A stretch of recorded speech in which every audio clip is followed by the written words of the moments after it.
All right, welcome back. This will be Genesis 41. We'll read it and we'll talk about it a little bit. Father God, I thank you for this time. Thank you for your word. I thank you that you still lead people and you still guide us.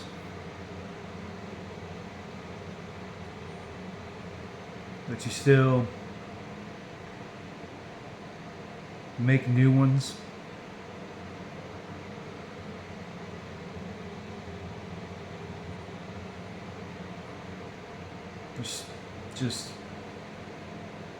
There's so much to be learned from you. It's unfathomable and simple. Lord, as we read for your word, take us to places you want us to go. Point out the things you want us to know. Help us understand you better. Holy Spirit, you're welcome here. You're always welcome here. Have your way. Bring to our mind the things you want us to remember and think about and deal with. If I can be useful, let me be that. All this in your beautiful Son, Jesus' name. Amen. All right, so Genesis 41. It's the last time Joseph's in prison, and a couple people in there had dreams. Joseph interpreted it correctly. One guy died, one guy lived. The guy that lived forgot to remind Pharaoh about Joseph, right? And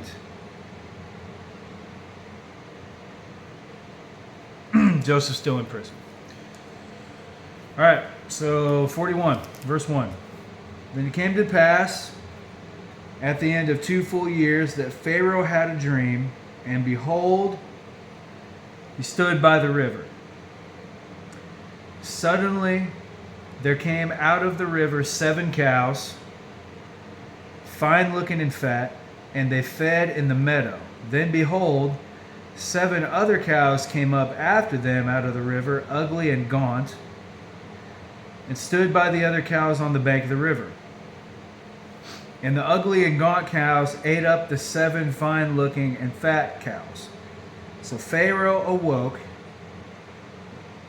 He slept and dreamed a second time, and suddenly 7 heads of grain came up on one stalk, plump and good.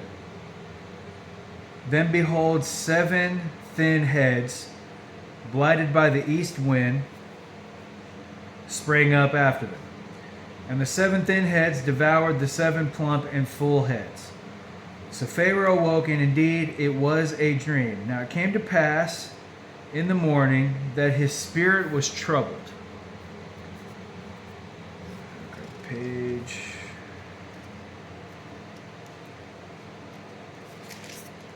The spirit was troubled. And he sent and called for all the magicians of Egypt and all its wise men, and Pharaoh told them his dreams. But there was no one who could interpret them for Pharaoh. All right? Excuse me. Then the chief butler spoke to Pharaoh, saying, I remember my faults this day.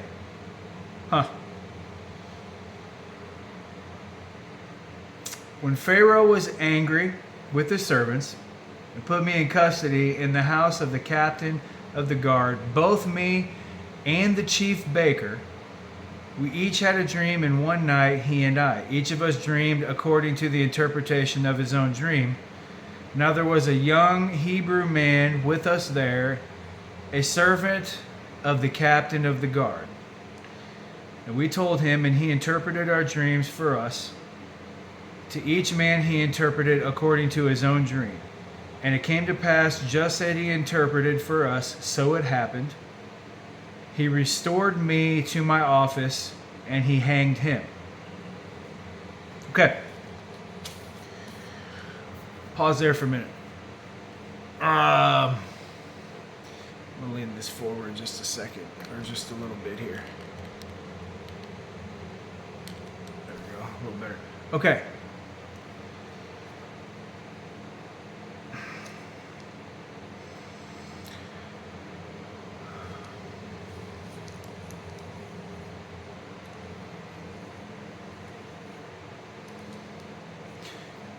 Heaven is like watching a movie at like an amphitheater, okay? Or like going to the movies where they play it from the screen in the back and it's projected on the front. Could be a drive-in, whatever. Heaven is kind of like that, where most people are going to sit in the seats, in the pews, and watch the show. Most people. Because that's what it's there for. The show is the thing. It's Jesus. That's the show, okay? Some people, though, are entrusted with making sure that the show goes on without any hiccups. And if it does, they're trusted to handle it as seamlessly as possible. Okay? That's kingdom training. Okay, so some of us are going to be put in a lot of different situations and a lot of different scenarios so we can gain the experience of seeing how this works, seeing how it works out. We'll gain the wisdom of it. And then we're going to be able to take that wisdom and apply it to different areas, okay? But most people don't get that because wisdom is dangerous. It's very dangerous to tell somebody who lives based on what they feel that the pattern that they're following is not going to work out favorably. It's going to harm them. Because automatically you're wrong because they feel like you're wrong. Because feelings always win. Most people are going to be that way. Okay, so this baker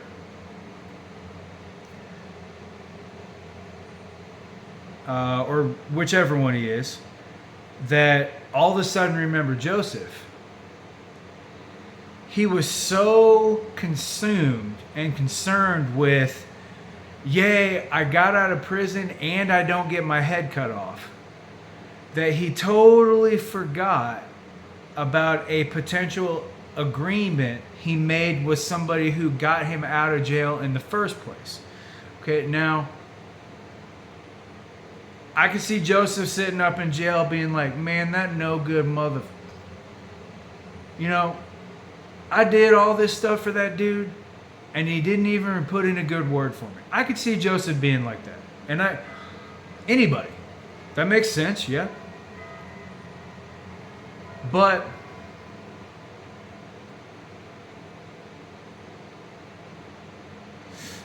when God opens a door, no man can close it. And when God closes a door, no man can open it. Thinking otherwise is what got Lucifer banished from heaven in the first place. Thinking he was a God strong enough to replace the Creator.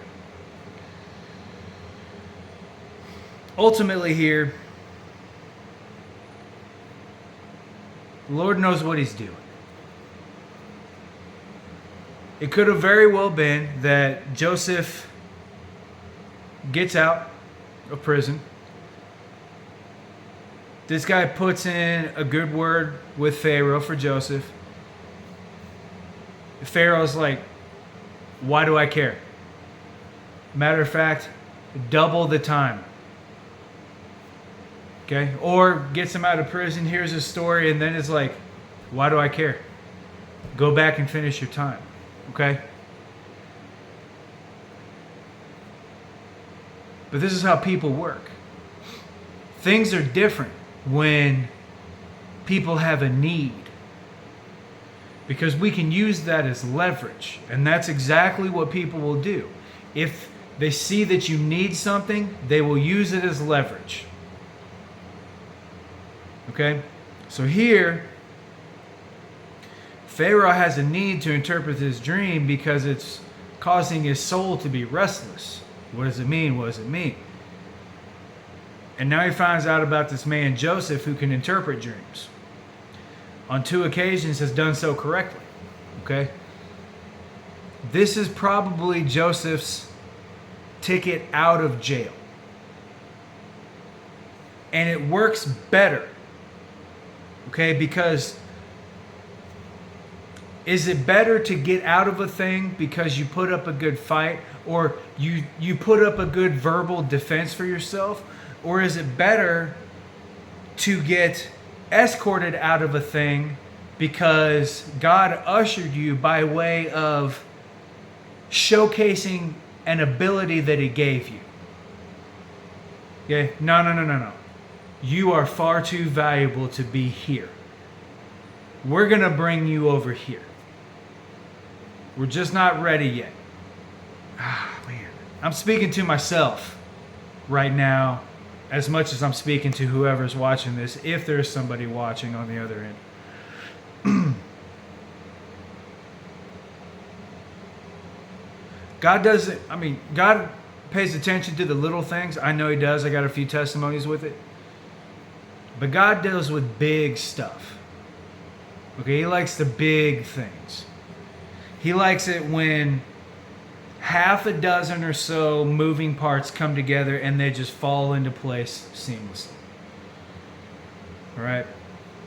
Joseph could have put up a good word for himself and possibly gotten out.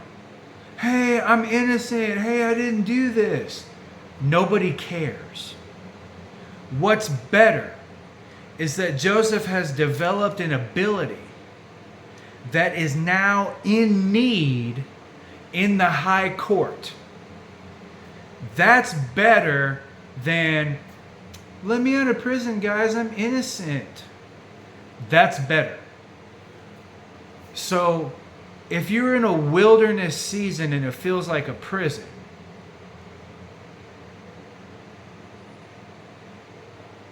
there is some capability that you're supposed to be developing with the Lord. You and Him know what that is. If you're going that direction, awesome. Keep going. If you're not going that direction, what's stopping you? Because God has plans to have Pharaoh get you out of jail. But He's not going to get you out of jail if you haven't developed the ability that Pharaoh's going to need to utilize later. You got to be working on it now. Okay?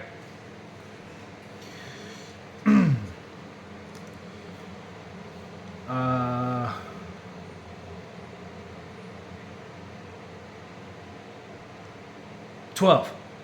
Now there was a young Hebrew man with us there, a servant of the captain of the guard, and we told him, and he interpreted our dreams for us.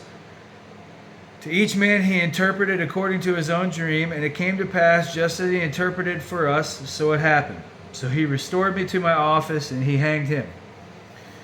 Then Pharaoh sent and called Joseph, and they brought him quickly out of the dungeon, and he shaved, changed his clothing, and came to Pharaoh.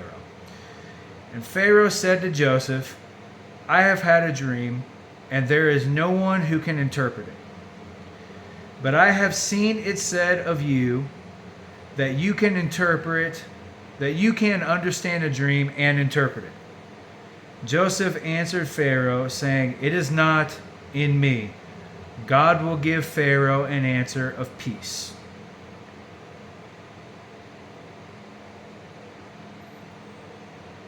Think about this. You got this raggedy Hebrew prisoner that's been called to interpret a dream that Pharaoh's own magicians couldn't figure out. You know that they are mad, and you know that they are talking a bunch of trash. It doesn't say it, but you know they are. You know the tension in that room is thick. Like molasses thick. Awesome. And Pharaoh said to Joseph, "Behold, in my dream I stood on the bank of the river. Suddenly 7 cows came up out of the river, fine looking and fat, and they fed in the meadow." Excuse me. Then behold, 7 other cows came up after them, poor and very ugly and gaunt. Such ugliness as I have never seen in all the land of Egypt. And the gaunt and ugly cows ate up the first 7, the fat cows. And when they had eaten them up, no one would have known that they had eaten them, for they were just as ugly as at the beginning. So I awoke. Also I saw in my dream, and suddenly 7 heads came up on one stalk, full and good. Then behold, 7 heads, withered, thin, and blighted by the east wind, sprang up after them. And the thin heads devoured the 7 good heads, and I told this to the magicians, but there was no one who could explain it to me. Yeah. Amen. This is a God-ordained moment. And Joseph said to Pharaoh, "The dreams of Pharaoh are one. God has shown Pharaoh what he is about to do. 7 good cows are 7 years, and the 7 good heads are 7 years. The dreams are one, and the 7 thin and ugly cows which came up after them are 7 years, and the 7 empty heads blighted by the east wind are 7 years of famine. This is the thing which I have spoken to Pharaoh. God has shown Pharaoh what he is about to do. Indeed, 7 years of great plenty will come throughout all the land of Egypt. But after them 7 years of famine will arise.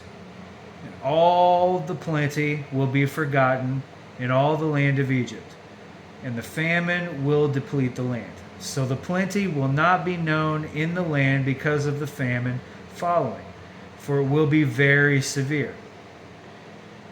And the dream was repeated to Pharaoh twice, because the thing is established by God, and God will shortly bring it to pass. Now therefore, let Pharaoh select a discerning and wise man, and set him over the land of Egypt. Let Pharaoh do this, and let him appoint officers over the land, to collect 1/5 of the produce of the land of Egypt in the 7 plentiful years. And let them gather all the food, those good years that are coming, and store up grain under the authority of Pharaoh, and let them keep good in the cities. Then that food shall be as a reserve for the land for the 7 years of famine, which shall be in the land of Egypt, that the land may not perish during the famine. All right. So Pharaoh goes and gets your boy Joseph, brings him up here. Pharaoh's like, "All right, check this out, fam. This and this and this." And Joseph's like, "All right, bet. I understand. It's the same thing. 2 images, same dream. You're going to have 7 years of wilding out, and then you're going to have 7 years of Great Depression." Okay? And then he gives him a solution. Because if you're a leader, you don't go to your superiors with problems. You go to them with solutions, with resolutions. Maybe they use it, maybe they don't. But you want to be the type of man or the type of person that, hey, we have this problem, this is what we can do about it. Okay, let's try it. The CEOs don't care how it gets done, just that it does. And there's minimal damage control. That's what they care about. So Joseph comes up, this is your problem, this is what you should do about it. What more can you ask for? Now, Joseph wanted to have a word with Pharaoh 2 years ago.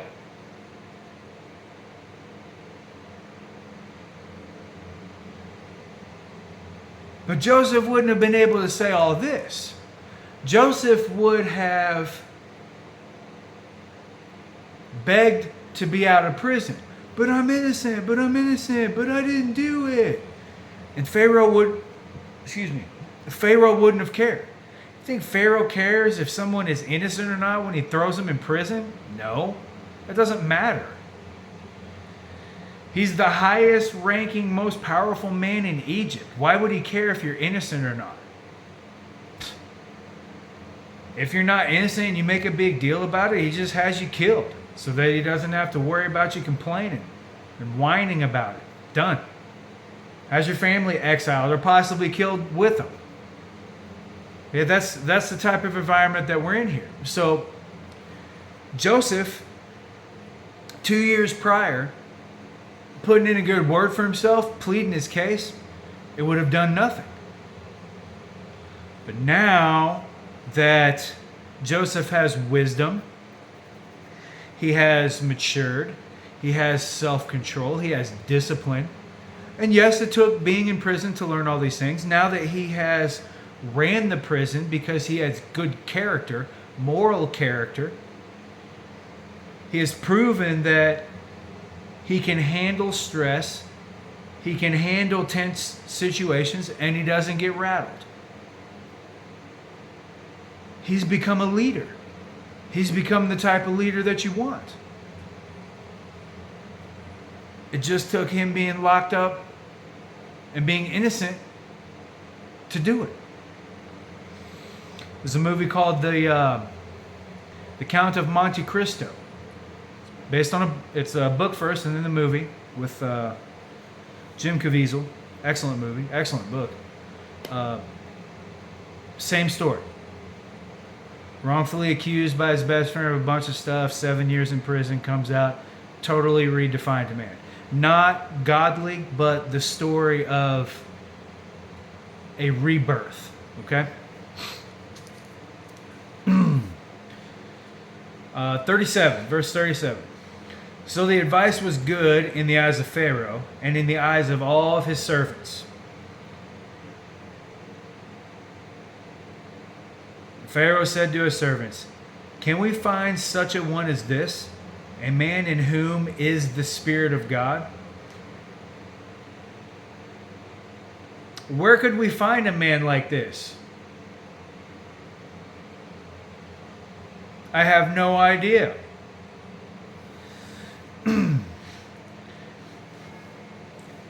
39. Then Pharaoh said to Joseph, "Inasmuch as God has shown you all this, there is no one as discerning and wise as you. You shall be over my house, and all my people shall be ruled according to your word. Only in regard to the throne will I be greater than you." And Pharaoh said to Joseph,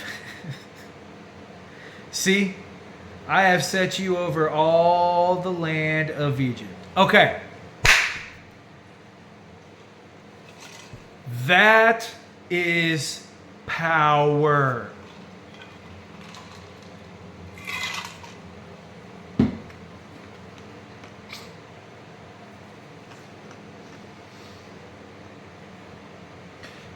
Let's say the baker puts in a good word for Joseph 2 years prior. Joseph goes and talks to Pharaoh. Pharaoh's like, "Yeah, okay, yeah, you were innocent technically. Go ahead and let him out." Now what? Joseph is wandering around free. aimless. Like,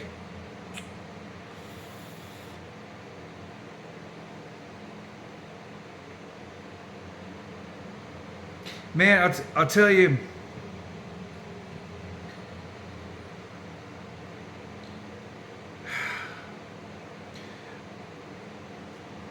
when God is going to use somebody for something big,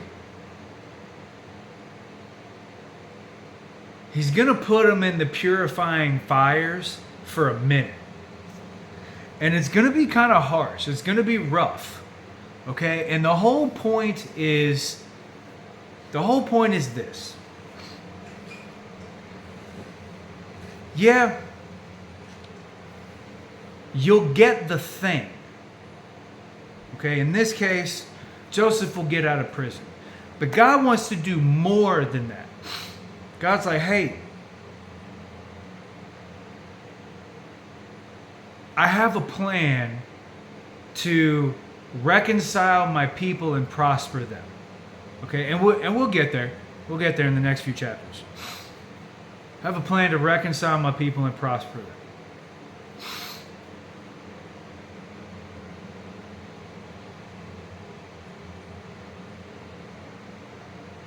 Maybe your plan is you just want to have an easy job, a comfortable job, a stable job, a house, a great family, and just coast on into retirement. Maybe that's your plan. And while there isn't anything wrong with that plan,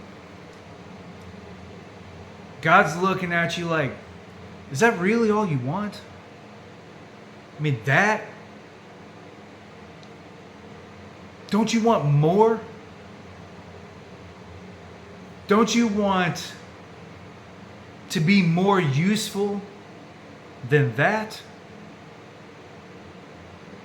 And while there's nothing wrong with living the retired life necessarily, some people are called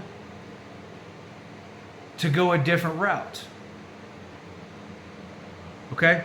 So Joseph would have forewent all the training, 2 years worth of training that would be necessary for him to be in this moment right here, to be made number 2 in all of Egypt except for Pharaoh.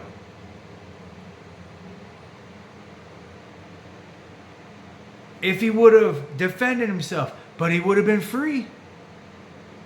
So here's the interesting dynamic of, or catch-22 maybe, of how God seems to work. Oh, man. God will let you out of the fire. If you don't want to stay in the fire, you don't have to.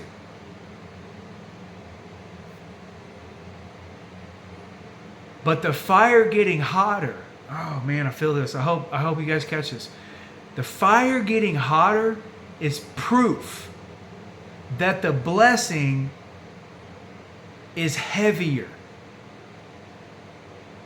You need to be more purified to shoulder the blessing that's coming. That's why it's hotter. You're not called to just coast in retirement. You're called to set the pace and the direction that some of the fish are swimming, figuratively speaking. And in order to do that, God has got to make sure that you don't quit or your character doesn't falter when you start directing the fish. Because what if some of the fish don't want to listen to you? You can't tell me what to do. Why do I have to take orders from you? You were in prison. Okay? God has got to make sure that your character doesn't break or crack. And the only way to do that is to put you in the fires of life, the trials of life, until you are tempered, hardened, and malleable. We got to have you bend a little bit, but we can't have you break. Okay? That's the thing that a lot of people don't get when it comes to God. Because what we're doing instead is we're listening to the world with all of its BS of don't do the hard things. Do what makes you feel good. Do what makes you happy. Do what takes stress away. You don't want stress at your age. You want to live a comfortable life. Ha, ha, ha, ha. No. You don't want that. That's early death, and then you get buried 20, 30 years later. You don't want that. You want to live. You want to do God's will for your life. That's what you want. You want to go out there and you want to love hard. And you have scars all over your heart because you've gotten hurt. You've gotten ripped open. Maybe some of them didn't even heal. Oh well. That's the mark. That's the sign of a life well lived. And that's what God's after. He made you to fix something. And so many people abandon the thing that they were made to fix for the comfortability of the American dream. Now, God is going to let you choose it sometimes. Some of us, He doesn't. Some of us don't get a say. Nah, you going up in that fire with the lions. I don't care what you say about it. Well, God, why do I have to go in there? How come I don't get a choice like they do? Shut up and get in there. All right, fine. Okay? That's the way God's going to do it. He's the one that runs the show. He's the boss. Whatever He says goes. And that's just the way it is. But the calling is going to tug on your heart. And you can ignore it if you want. But when you get to the end of your life, you're going to look at Christ. You're going to look Jesus right in His eyes. And you're going to give an account for what you did. 2 stories in the Gospels. Parable of the minas and the parable of the talents. Jesus is going to say, hey, I gave you these talents. What did you do with them? Oh, I lived an easy life and I retired. That's it? Okay? You're going to answer for it.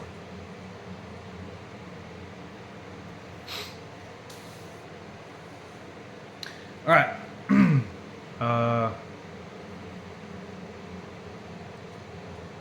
42. Then Pharaoh took his signet ring off his hand and put it on Joseph's hand, and he clothed him in garments of fine linen and put a gold chain around his neck. Yeah, boy, gold chain. I wonder if it had like a little spinner charm on it, like one of those little wheels where you just like, and it keeps spinning with like bling in it and all that. Balling out of control, man, Joseph back in the day. And when he had him ride in the second chariot, which he had, and they cried out before him, bow the knee. So he set him over all the land of Egypt. Pharaoh also said to Joseph, I am Pharaoh, and without your consent no man may lift his hand or foot in all the land of Egypt. And Pharaoh called Joseph's name Zaphnath Paneah. And he gave him as a wife Asenath, the daughter of Potiphera, priest of On. So Joseph went out over all the land of Egypt. Okay.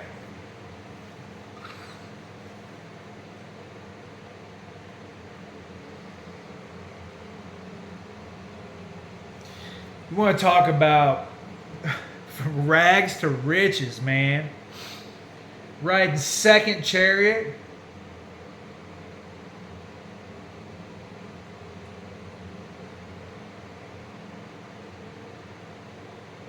Man, it's got a smoke machine on it. Disco balls. Red carpet. It's got air rides, so like the chariot comes up and fog comes out. I mean, like balling out of control, man. Where he was just in prison a little while longer. Okay? So here's another thing. Everybody wants this life. Everybody wants to be the number 2 under Pharaoh. Everybody wants that. But nobody thinks that they have to stay in prison to get shaped in order to handle this. And this is why we see a lot of problems in the world. A lot of problems in the world. Because, especially with American culture, we want to get there bigger, better, faster, harder, stronger. I don't care. I got to get there before this guy does. I got to be the next millionaire at 12 years old. I have to be. Then the next millionaire at 11. Then at 10. Whatever. I got to be the first billionaire at 18. Whatever. Whatever the metric is, we have to do it faster. But all we're really doing is rewarding people who get the prize but forego the character. So what happens when they get the prize, they don't have the character to maintain it or to handle it or to keep it or to grow it. So they screw the whole thing up and then they blame everyone else for it. Because it slips right through their fingers. Okay? Don't you think God cares so much about the blessing that He's giving to you because He knows how far it's going to reach? That He wants to make sure that you can handle it so that you don't fumble all the other people that you're going to come into contact with? Don't you think that He cares so much about the ministry and how far it could go, that He wants to make sure that you have gotten rid of ambition so that you're not pushing it in the direction that you think is going to grow it, but is actually going to capsize the whole idea? Because you see where you could have a bigger church or a bigger platform, but not a better message. Don't you think God thinks about these things? Because to Him, it's all His anyway. So if it's $5 or all the money in the world, it doesn't matter. It's all His. That's not what He's after. He's after relationship. That's what He's after. He's after being known. He wants you to know who He is, and He wants you to see Him for who He is. Intimacy. That's what He's after. God does not care at all how big your platform is or how big you want your platform to be. He doesn't care. And any pastor or any person who tells you otherwise is absolutely lying right to your face. He does not care. If that were the case, then John the Baptist would have been much more influential in the world. Stephen, we'll get to that. Stephen in the book of Acts, he got stoned to death, would have been much more influential in the world. God does not care about how big your following is. That's not the thing. He cares about, are you talking the talk and walking the walk the way He says to do it in the Bible? And is your character infallible as best as you possibly can manage? That's what He cares about. Because in God's economy, that is what gets amplified. That is what should get amplified. And that's what He's trying to do. So all of these platforms out here where you got people advertising airplanes and houses and all the cars and, yeah, we just opened up our 700th campus. God does not care about that. He cares about the message going out. That's what He cares about. Because He can uproot and totally fold up an entire ministry in a matter of a month. He can do it. He can totally erase a ministry from existence very quickly. And this is why it's important to have integrity and character. Because there will come a day, if God has put it on your heart to have a message to put out there in the world because somebody needs it somewhere. If God's put that on your heart, there's going to come a point in time, even Jesus had to run into it. There's going to come a point in time where the devil's going to be like, hey, yo, everything you see out there can be yours if you just bow down to me. That is the definition of getting the reward before you get the character. That's it right there. Most people fall for it. Well, no, I mean, like, you know, like I could have the following and the platform now, or I could like wait for like, I don't know, like 10 years for when God gives it to me. Well, what if he never does? But I could have it now. That's it right there. Jesus didn't fall for it. Jesus did not. Do it the Lord's way. Wait. Get the integrity. Get the character first. You get that, no one can take the calling or the blessing away from you. Okay?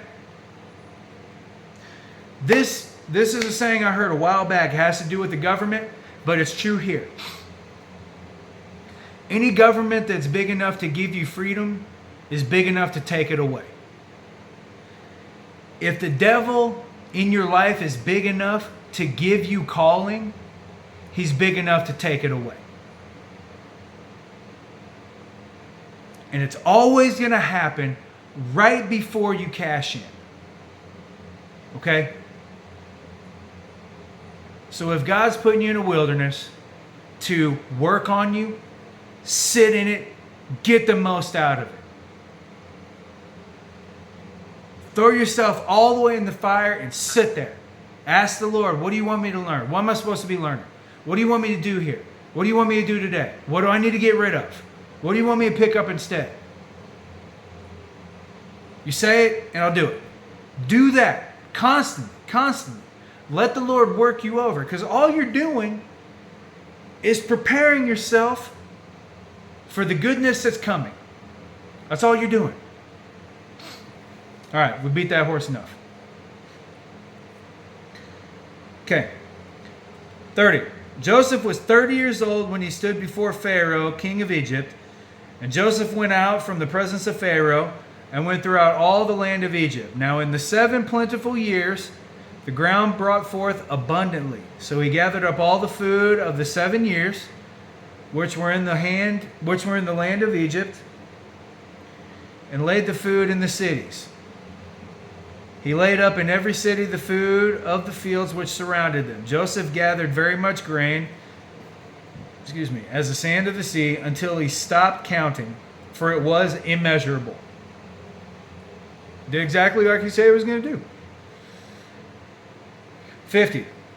And to Joseph were born 2 sons before the years of the famine came, whom Asenath, the daughter of Potipharah, priest of On, bore to him. Joseph called the name of the firstborn Manasseh, for God had made me forget all my toil and all my father's house.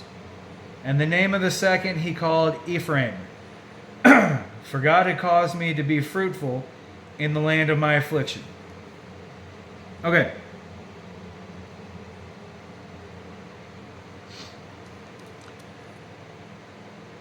So Joseph has 2 sons, 2 boys. Before the famine starts, like things are going well. He's bringing in so much grain because God is putting a little extra magic on the land and the produce and the harvest. Okay? 53. Then the 7 years of plenty, which were in the land of Egypt, ended, and the 7 years of famine began to come, and Joseph had said. The famine was in all lands, but in all the land of Egypt there was bread. Excuse me. So when all the land of Egypt was famished, the people cried to Pharaoh for bread. Then Pharaoh said to all the Egyptians, "Go to Joseph. Whatever he says to you, do." The famine was all over the face of the earth, and Joseph opened all the storehouses and sold to the Egyptians. And the famine became severe in the land of Egypt. So all countries came to Joseph in Egypt to buy grain, because the famine was severe in all the lands. Okay.